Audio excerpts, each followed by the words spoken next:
Ternyata itu berkahnya Masya Allah sampai sekarang.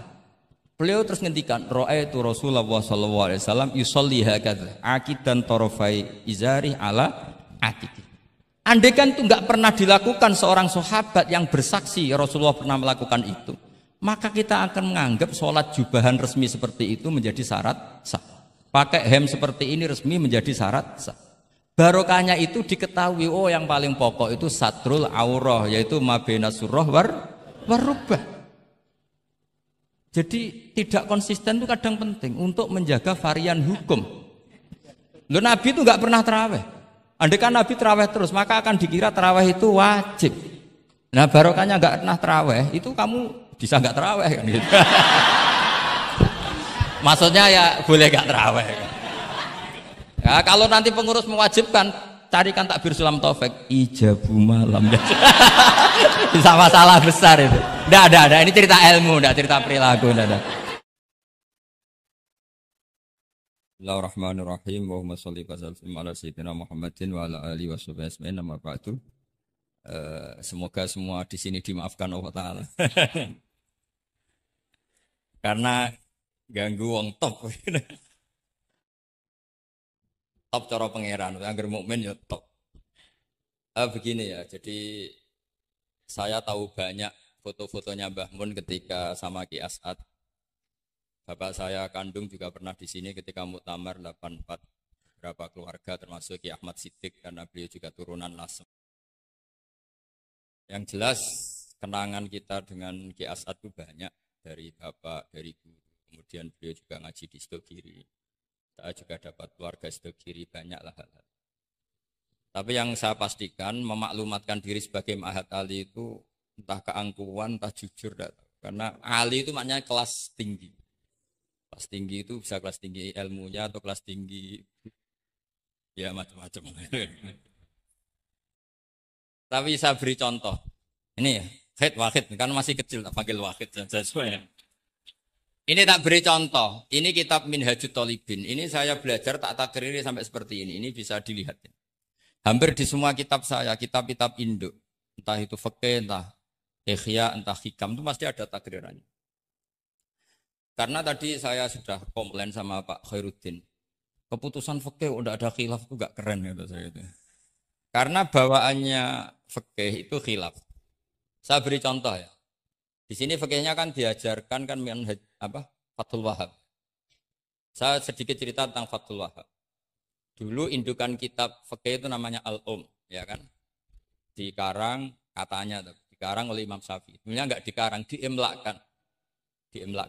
Ini pakai bahasa Ma'had Ali, kelas tahqiq. Kalau bahasa umum kan kitab dikarang Imam Syafi'i itu salah besar.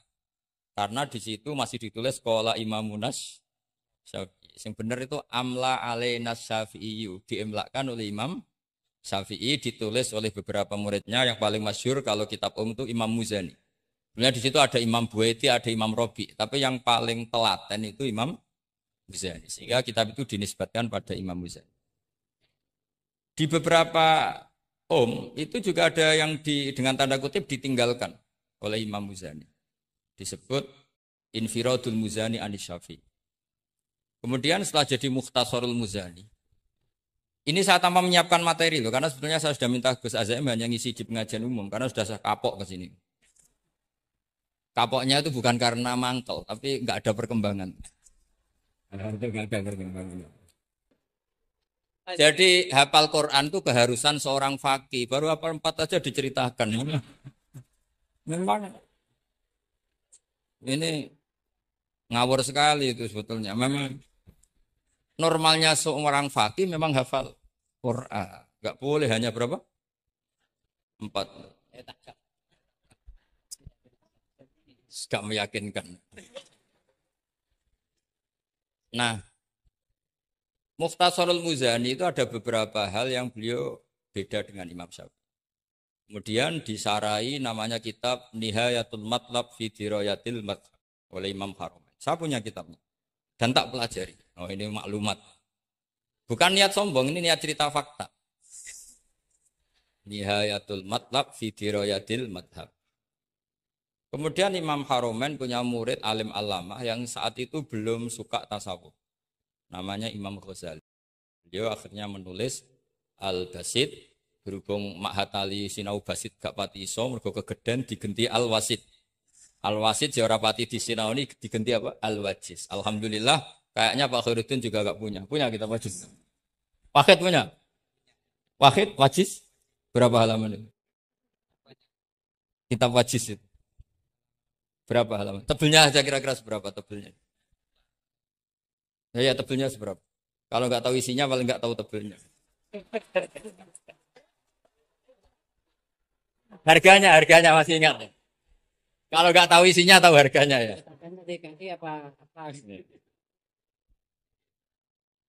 Iya, ya, ingat dia. Kalau uang ingat dia.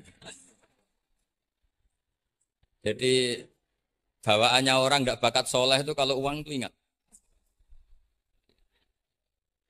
Terus setelah itu diringkas lagi sekaligus ada kritik tertentu, komplain tertentu disebut al-muharrar. Jadi memang syaratnya fikih itu harus ada yang komplain karena nggak bisa final. Disebut apa? Al-muharrar. Al-muharrar itu ya sudah dinamain al-muharrar yang sudah diteliti oleh Imam Rafi'i. Ada yang komplain lagi ya setengah sarah tapi setengah komplain. Namanya Minhajut Thalib.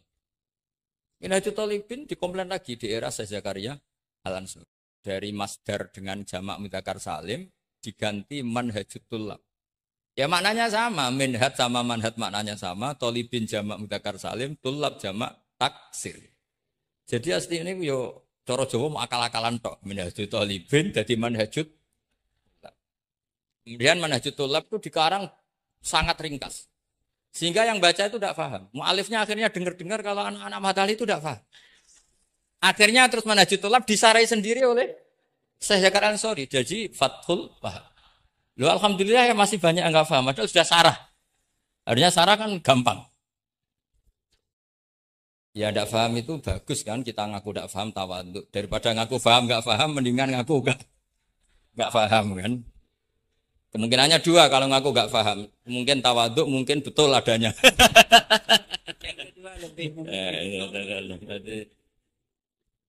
Nah saya cerita sedikit tentang kenapa fikih itu harus ada dan selalu ada khilaf. Karena itu masalah furu'iyah. Apa? Saya beri contoh, ini kitab Minhajut Thalibin. Dan saya punya catatannya banyak. Oh sampai gini, sampai sarah-sarahnya punya. Catatannya ya banyak.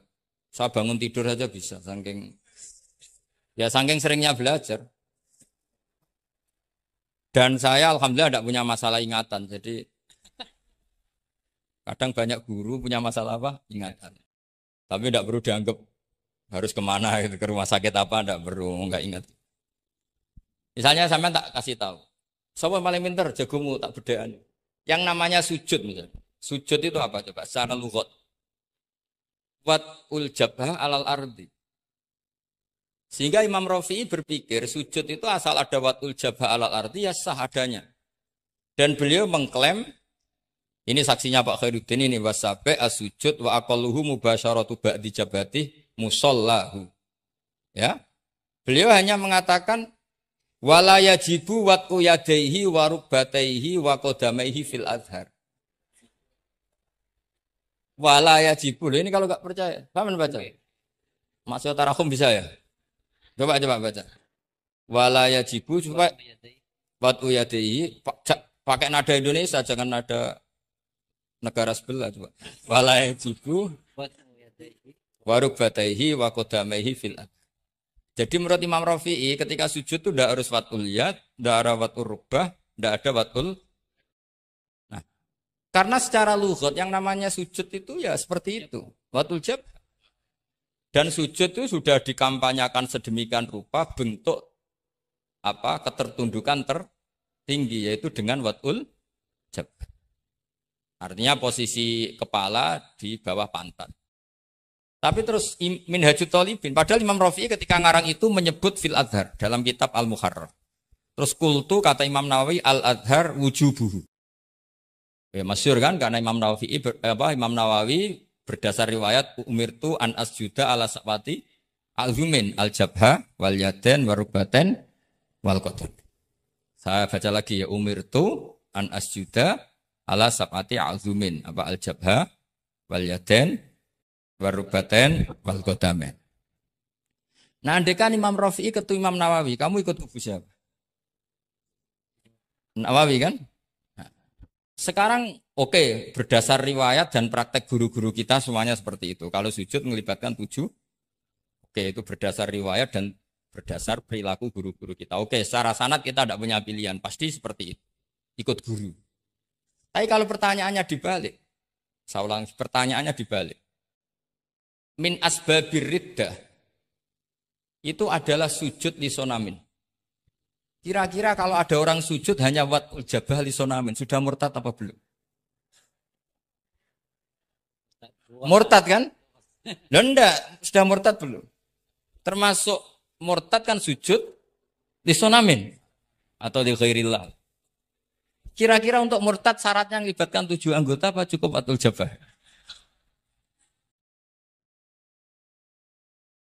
Untuk sah menjadi murtad. Nggak, misalnya kamu, jangan kamu lah, kamu potongan tidak mungkin murtad insya Allah. Misalnya ada orang murtad dengan cara murtad yang fi'li. Contohnya apa? Kasujudin lisonamin. Murtad kan, ingat masih ada 3 kan? I'tiqadi, qauli, fi'li. Yang fi'li contohnya kasujudin lisonamin. Untuk menjadi sah murtad itu nunggu 7 anggota apa salawatul jabah? Enggak jawab, jangan ngawur saja kak, biasanya aja. Udah, enggak usah. Kan biasanya ngawur terus enggak apa-apa, masih anak-anak aja. Hati-hati aja tetap ngawur apalagi. Enggak, menurut kamu sudah murtad belum? Ya kan murtad kan? Artinya kalau itu sah untuk menjadi murtad, harusnya juga sah untuk menjadi sujud. Karena sama-sama simbol. Sujud watul jabah fakot ya simbol takzim ke Allah setinggi-tingginya. Kenapa menjadi murtad? Karena ini simbol hormat kepada sonam setinggi.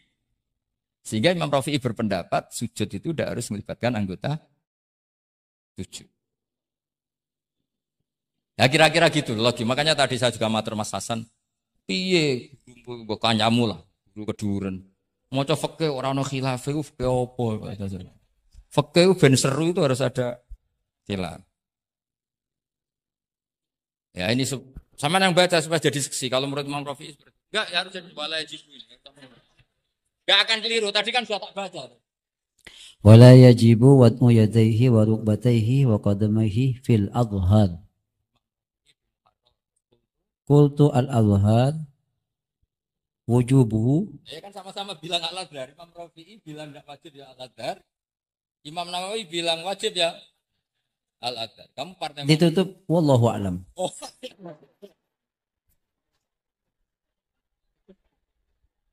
Enggak ada, Gus. Agak walak. Enggak, wallahu a'lam. Aduh, ini enggak ada penggantinya.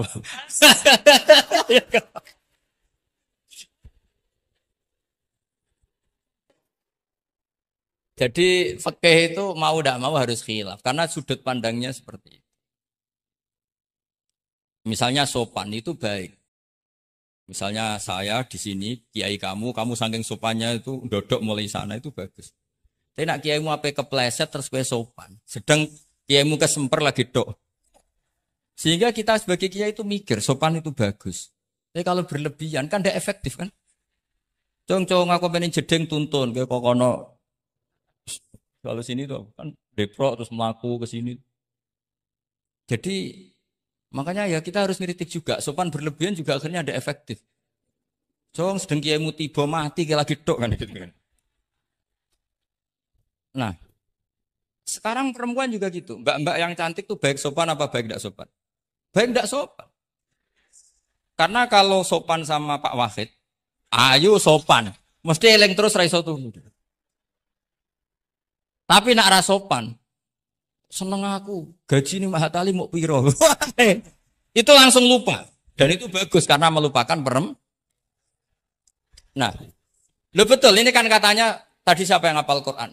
Ya nisa an-nabi lastunna ka ahadim inan nisa. Ini taqaitunna fala takhdu'na bil qaul fayatma alladhi fi qalbihi mar.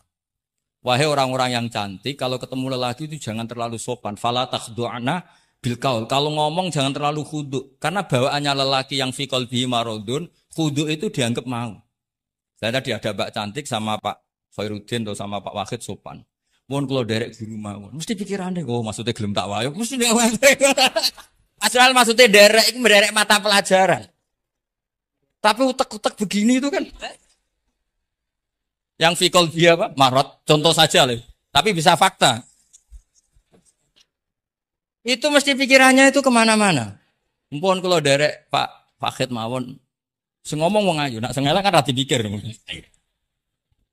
Sehingga unik, khusus perempuan yang cantik itu sopan itu tidak baik. Di dalam komunitas lelaki yang fikol bihi, karena pikirannya mesti. Padahal Mbak tadi bilang gitu, maksudnya anut Pak Wahid, ikut mata pelajarannya. Tapi pikirannya sampean kan bisa enggak gitu. Fala takhdu'na bil qawli fayatma allazi, itu hebatnya Quran. Jadi psikologi lelaki juga dibicarakan. Bawaannya lelaki kalau ketemu perempuan cantik kok sopan, kok memberi harapan, itu terus golek dukun mahabbah. Kayak apa pinternya Quran?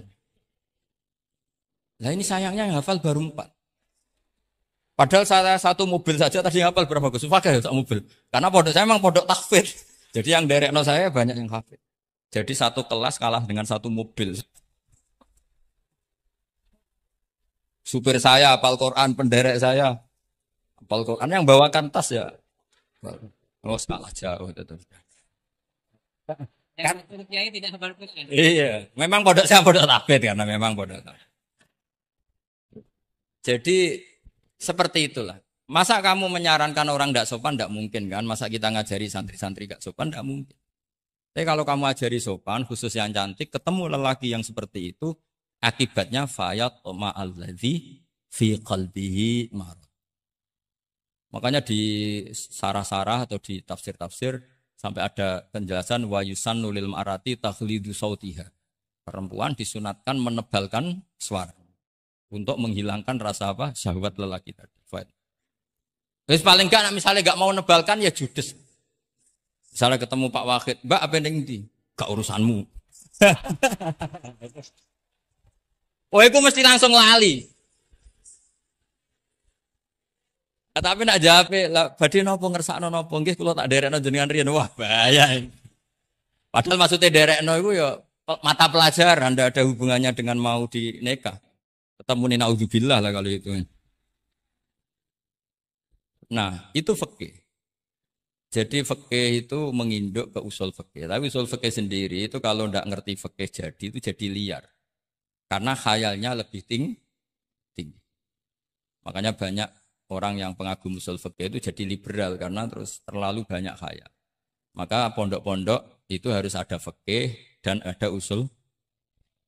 Saya beri contoh liar itu begini misalnya. Maqasidus syariah itu kan bisa subjektif.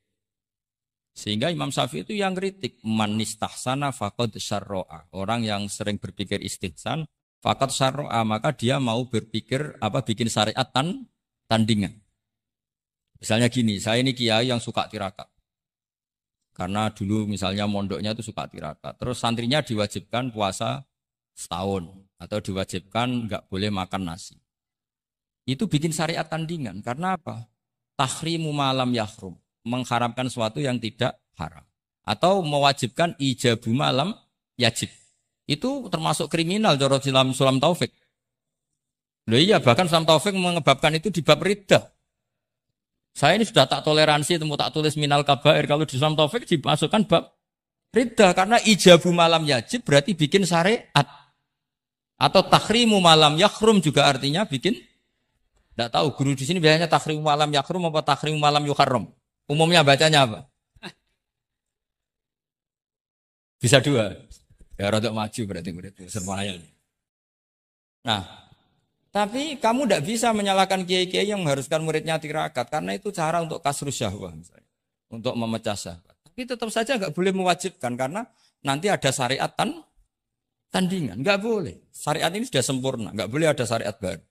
Yaitu disebut ijabu malam yajib atau tahrimu malam yakhrum. Maka kata Mbah Mun, resikonya jadi kiai ngalim. Mbah Mun sering guyon gitu.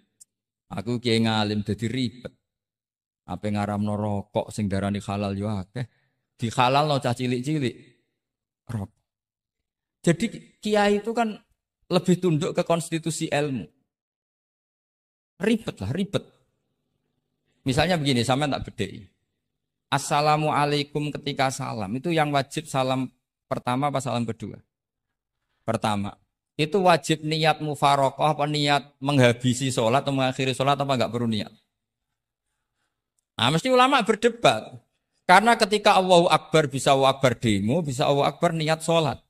Maka untuk membedakan, lo kan bisa aja kan? Demo itu udah harus berontak enggak? Misalnya kamu ngerti perempuan yang kamu cintai, ternyata omongan Mbak Pak Guru Khairuddin kan Allahu Akbar guru kok ngono kan gitu kan. Nah, untuk membedakan itu kalau untuk sholat atau untuk takjub diharuskan niat Allahu Akbar. Nah, sekarang salam harusnya juga ada pikiran begitu. Ini salam karena ketemu orang, apa salam karena keluar dari sholat. Makanya selalu ada ulama yang berpendapat wajib niatul khurud minas sholat. Karena logikanya kalau Allahu Akbar wajib niat sholat untuk membedakan Allahu Akbar yang wiridan, Allahu Akbar yang takjub, Allahu Akbar yang demo, untuk membedakan itu semua. Niat. Salam juga gitu, salam mubalek, salam kenalan, salam apa. Harusnya pembedanya adalah niatul khurud minas sholat. Makanya saya tadi itu komplain sama Pak Khairuddin, itu Fasul Masail Fikih kok ada khilafnya. Betul orang itu kata saya. Yang putih itu. Oh, yang putri itu. Nah, jadi apa? Kaidah-kaidah seperti itu nggak bisa dihindari. Khilaf-khilaf seperti itu nggak bisa dihindari. Ini saya baca ya, misalnya contoh-contoh yang itu mulai apa? Mulai salam ya. Nah, jadi pilihan-pilihan itu, misalnya di salam mana jasa anha, terus asani asyar assalam wa aqalu assalamualaikum wal aso jawa kultu al aso al mansur wa annahu la tajibu niyatul khurud. Jadi ada yang bilang tidak wajib, mesti artinya ada yang bilang wajib. Karena, nah, jadi nggak ada pilihan. Setelah ada pembanding itu udah ada. Sekarang begini lagi. Ini yang ulama kadang-kadang ya nyuwun sewu andekan kita ulama itu kadang ra cocok, tapi cocok ra cocok. Ya harus didengar ini ngaji. Ulama fikih kadang ya sembrono, tapi kok muni ngono kualat. Saya ngomong aku wae. Nak darani iktidal, menamai iktidal itu ruknun qasirun ghairu maksud. Julus benas sajdatain atau jalsah, ruknun qasir ghairu. Itu banyak ahli hadis yang komplain. Ini ngawur betul fuqaha itu. Wong rukun kok ghairu maksud. Dan mereka berani bilang itu rukun sing ghairu maksud. Kusida lil fasli, hanya dimaksudkan untuk pemisah. Itu kan yo mangkelno wong rukun kok ghairu. Ternyata ulama itu punya niat begini. Setelah dikatakan ruknun qasir, maka jangan ada pesaing. Yaitu ukurannya apa? Julus jalsah benas sajdatain enggak boleh lebih lama ketimbang tasyahud akhir. Tasyahud awal sunat tuh jangan ngaji ora khatam. Tasyahud akhir apa awal? Akhir berarti sabtu lisan pinter lah pinter. Iktidal juga ruknun qasirun, maka enggak boleh lamanya menandingi qiyam lil Fatihah. Ya, sudah jelas ya. Yang jalsah benas sajdatain enggak boleh menyaingi tasyahud akhir, yang iktidal enggak boleh menyaingi qiyam lil fatih. Ternyata ulama yo mikir, disaingi ku yo ora enak. Ngene koyo kula saingi Khairuddin yo ora gelem. Ora krana sombong, disaingi itu ndak enak. Kecuali level ya. Kecuali level ya hafal Quran ya 30 juz. Itu Jibril bisa demo ke kamu. Memangnya saya hanya nurunkan ayatul ahkam.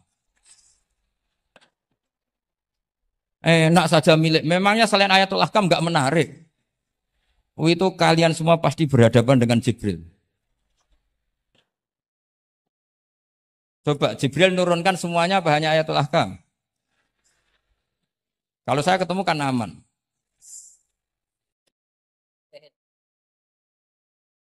Iya bahaya kamu itu.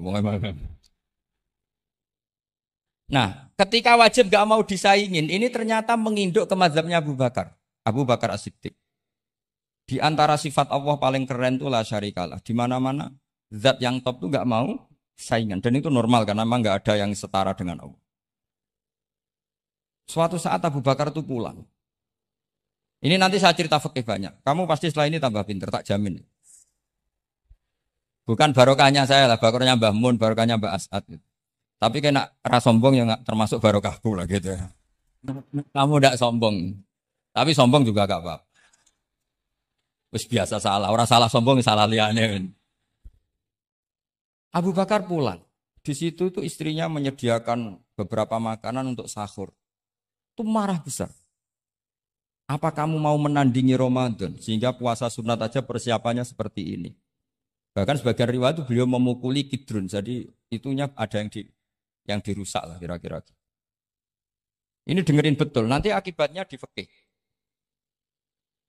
Makanya di fikih apa? Sholat fardu itu nggak mau kesaingan. Sholat fardu wajib qiyam liqadirin. Nggak boleh sholat sunat bersyarat begitu. Harus sah qu'ud meskipun ma'al qudrah. Karena fardu itu gak mau kesaingan. Jadi fardu ya rada egois kira-kira gitu. Nah, mesti sama lagi krungu iki gitu. Maksudnya sering roh hukumnya tapi baru tahu logika ini. Loh aku ra suudzon soal yakin. Soal yakin. Karena fardu itu gak mau poso fardu wajib tabyitun niat. Nginep noniat mulai malam. Poso sunat. Tidak. Ketemu jam 9 kamu belum makan, belum ada dukhulu syai'in fi jawfika. Terus niat puasa sah enggak? Sah. Ada bedanya enggak fardu sama sunat? Ada. Salat fardu wajib itmam. Puasa wajib itmam.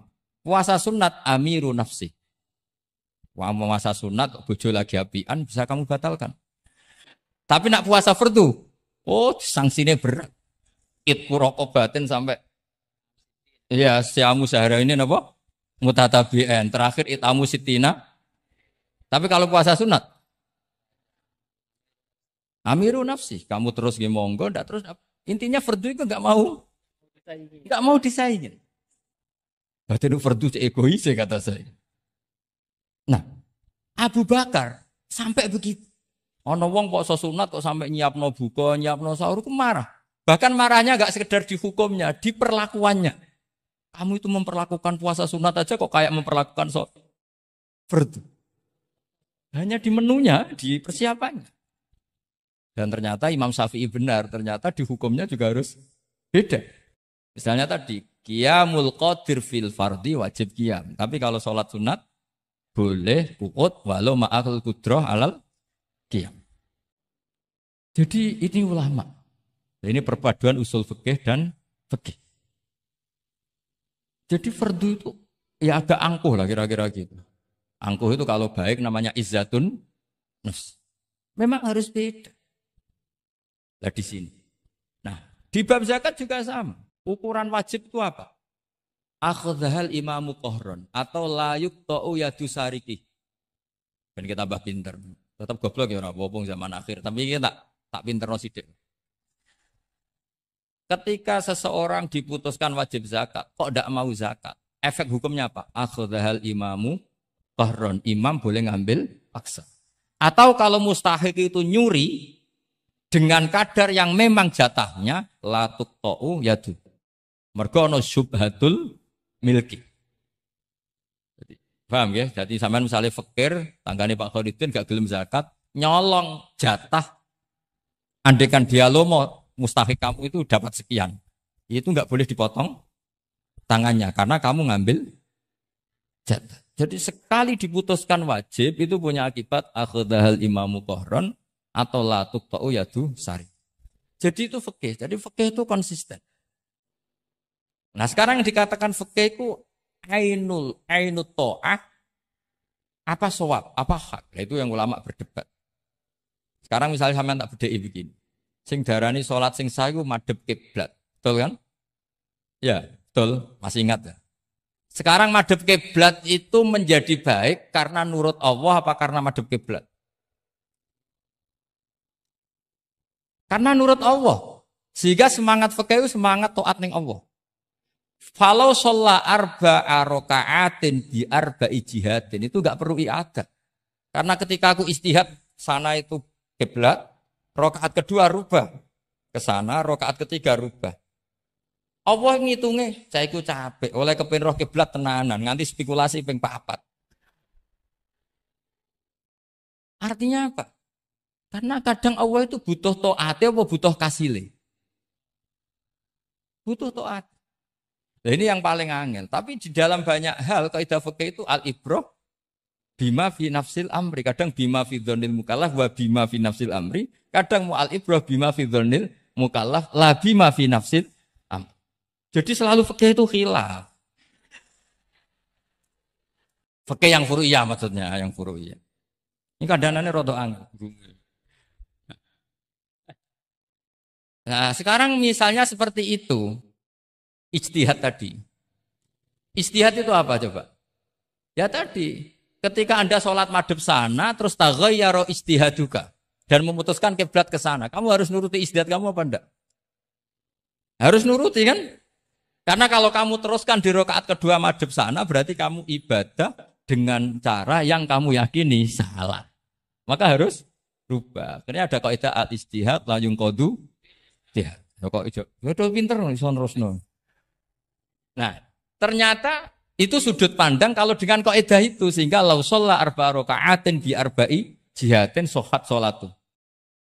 Tapi kalau dibalik al-ibrah fil ibadah itu bima fi dzonil mukallaf wa bima fi nafsil amr. Nah, kalau Anda kan sudut pandangnya pakai kaidah itu, berarti kan pasti ada 3 jihad yang salah. Pasti apa mungkin? Pasti. Nah, kenapa di bab al-ijtihad itu ditoleransi? Padahal jelas yang 3 ini tidak fi nafsil amr.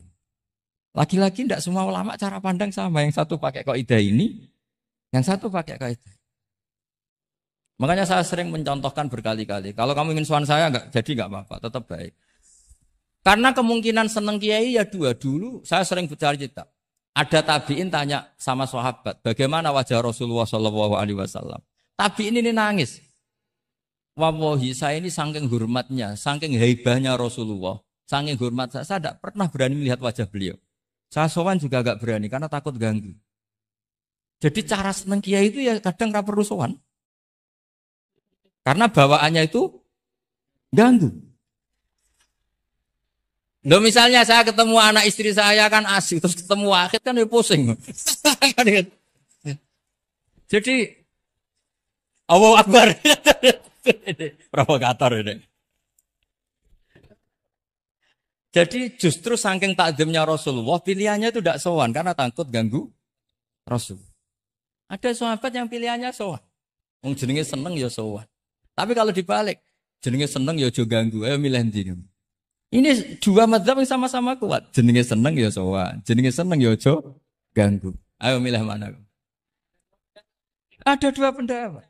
Kenapa Anda begitu yakin dengan satu pendapat?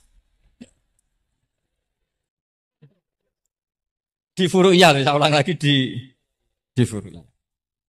Ya, bukannya maklum nanti itu. Jadi tidak gampang. Sholat pakai pakaian resmi begini itu bagus. Pakai jubah, kamis, atau pakai hem, pakai sarung itu bagus. Tapi andaikan Nabi selalu sholat demikian, itu bahaya. Saya ulang lagi bahaya. Bahaya bagi syariat ini. Ini saya niat ngajarin gurunya, bukan anak-anak. Suatu saat Jabir bin Abdillah, kalau kamu baca lihat di bab sholat di Bukhari atau di Kitabul Ilmi, ilmu fi sholat maksudnya. Itu Jabir bin Abdillah itu pernah datang ke masjid, pakai gamis, pakai baju resmi, imamahnya dicopok, kamisnya dicopok. Semua dicopot terus sholat hanya pakai sarung tok, izarin wahid. Terus akidan torofaihi ala atikihi. Ini kayak orang sarung satu di akidan torofaihi ala atiki terus sholat. Geger sahabat tabiin, kan ini era tabiin, geger tabiin. Ungzur ila sahibi Rasulullah, lihat tuh sahabatnya Nabi. Sholat kok model kayak gitu. Ketika Pak Khairuddin sudah sholat dengan segala penampilan. Jubahan, terus pakai imamah, dehem dari belakang, orang minggir semua sudah top lah pokoknya, sudah top pokoknya. Ini sahabatnya Nabi. Terus ketika sahabat mulai dan nyun sewu, beliau ngendikannya agak kasar. Saya melakukan ini, saya cek nanti di Bukhari. Kalau ada Bukhari juz 1 ambilkan, nanti bacakan. Apa cukup nanti tanya gurunya? Tanya saja nanti ya. Kalau 5 menit menemukan berarti dia sudah paham. Kalau ngasih waktu 1 hari masih cari-cari berarti. Ukurannya gampang. Kalau saya setengah menit langsung ketemu. Nanti ya cukup gurunya ya. Nanti kasihkan. Kalau bilang besok berarti belum tahu. Tapi kalau 5 menit kok ketemu ya sudah lumayan. Kata Jabir bin Abdullah, saya melakukan ini liyaroni al-ahmak misluk. Keras sekali. Saya melakukan ini supaya orang ahmak kayak kamu itu tahu. Ahmak itu terjemahnya nggak usah diterjemah. Ya pelai jahil atau teman akrabnya apa? Jahil. Jahil yang agak kebablasan itu namanya apa? Ahmak. Jahil yang ya sudah seperti itu. Ternyata itu berkahnya Masya Allah sampai sekarang. Beliau terus ngendikan, ra'aitu Rasulullah sallallahu alaihi wasallam yusolli hakadza aqidan tarafai izari ala aqid. Andai kan itu enggak pernah dilakukan seorang sahabat yang bersaksi Rasulullah pernah melakukan itu, maka kita akan menganggap sholat jubahan resmi seperti itu menjadi syarat sah. Pakai hem seperti ini resmi menjadi syarat sah. Barokahnya itu diketahui, oh yang paling pokok itu satrul aurah, yaitu mabena surah warubah. Jadi tidak konsisten itu kadang penting untuk menjaga varian hukum. Loh, Nabi itu nggak pernah terawih. Andai kan Nabi terawih terus, maka akan dikira terawih itu wajib. Nah barokahnya nggak pernah terawih, itu kamu bisa nggak terawih kan gitu. Maksudnya ya boleh nggak terawih. Ya, kalau nanti pengurus mewajibkan, carikan takbir sulam taufik, ijabu malam. Bisa masalah besar itu. Nggak, ini cerita ilmu, nggak cerita perilaku, nggak. Ini cerita ilmu, nggak cerita apa? Perilaku. Pak. Jelas kan? Jadi kadang seperti itu penting. Contoh lagi, dan ini sering saya utarakan. Ketika Nabi Fathu Mekah, tofa ashabu jami'an, itu musyatan. Semua ketika tawaf itu jalan kaki. Tapi Nabi itu unik. Tofa Rasulullah wahdah rokiban. Nabi tawaf itu pakai kendaraan unta. Yang lainnya musyatan, semuanya masin. Jalan kaki. Tapi Nabi malah tofa rokiban. Padahal jelas kaidahnya al-ajru biqadrit. Tapi andai kan Nabi kok tofa masyian, maka kita tidak tahu caranya tawaf. Tidak tahu hukumnya. Atau paling enggak nganggep bahwa syarat sahnya tawaf harus jalan. Tapi barokahnya Nabi tofa rokiban, akhirnya ada hukum, ternyata syarat sahnya tawaf tidak harus jalan, tapi boleh berkendara. Akhirnya kita tahu orang sepuh sedikit surat apa tawaf pakai kursi roda, pakai macam-macam. Jadi semuanya itu berkah, perbedaan itu berkah. Tapi yang baca harus orang alim. Kalau orang yang fikal bi marot ya, piye Nabi karep wong ya kon mlaku dene enak-enakan numpak. Ya ribet nek kena wong sing fikal bi marodun fazatahum wa marot. Jadi ribet ini Ustadz satu ini ribet. Ya subuh kesiangan. Ini contohnya kok kayak perilakunya. Ini Kiai Hasan contohnya kayak perilakunya. Sholat itu ada waktunya. Sekali waktunya habis, normalnya sudah tidak wajib. Ya enggak? Kamu mau sekolah. Selesainya jam 12. Kamu bangun setengah 1. Harus sekolah pada usah. Karena momen sekali kelewat kan nggak bisa diulang. Normalnya sholat qadha itu tidak wajib. Normalnya. Karena momen waktunya sudah habis. Dan qadha normalnya juga nyuwun sewu haram. Normalnya. Tapi berhubung Pak sering qadha terus bilang nggak haram kan? Karena yang qadha bukan hanya santrinya tapi apa? Gurunya. Tapi nyuwun sewu, Nabi itu tahu ditakdir qadha. Saya tidak bilang Nabi qadha, ditakdir qadha. Ini bedanya Nabi dengan kamu. Nabi pernah ditakdir qadha. Dan nyatanya Nabi tetap sholat. Akhirnya jadi syariat qadha itu tetap. Andai kan Nabi tidak pernah qadha, maka orang cara berpikir, waktunya kan sudah habis. Pasti malaikat bagian nyatet sudah enggak ada. Lah lha apa salat wong sing nyatet wis tutup buku kan? Karena logika waktu itu kalau momennya kelewat ya sudah normalnya. Tapi agama ini tidak seperti itu. Berhubung Nabi pas qadha juga sholat. Kayaknya juga jamaah ya. Wah itu yang ribet itu. Ya kan jamaah kan itu. Jamaah kan? Wah, aku nak mbok praktekno ning pondok. Ya, separuh pondok kodok terus dimami Khairuddin sing komat wahid. Wah. Perkara kan? Nah, barokahnya ngerti kunut itu sunat, pura-pura ndak kunut. Akhirnya kayak orang baik kan? Yaitu mau melakukan sholat duha. Ini, ya akhirnya guru saya sedang sholat duha. Itu husnudon yang gioblok.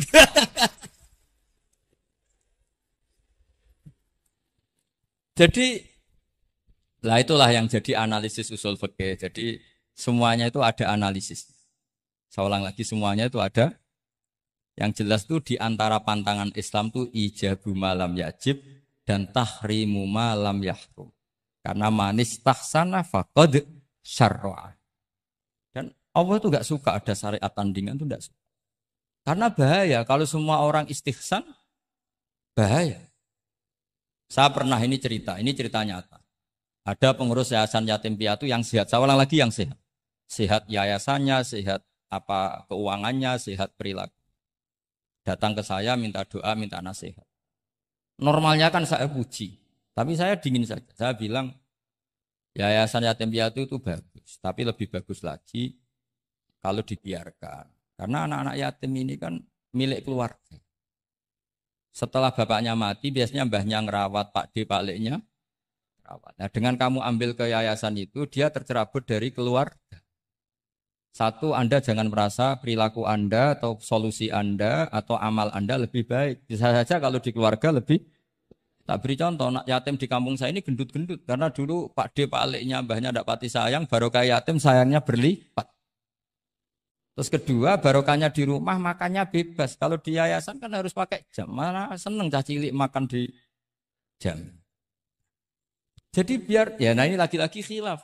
Yang setuju yayasan yatim, yang sehat loh, kalau yang nggak sehat memang kita tidak cocok. Yang sehat, bayangkan yang sehat. Itu saja ada masalah.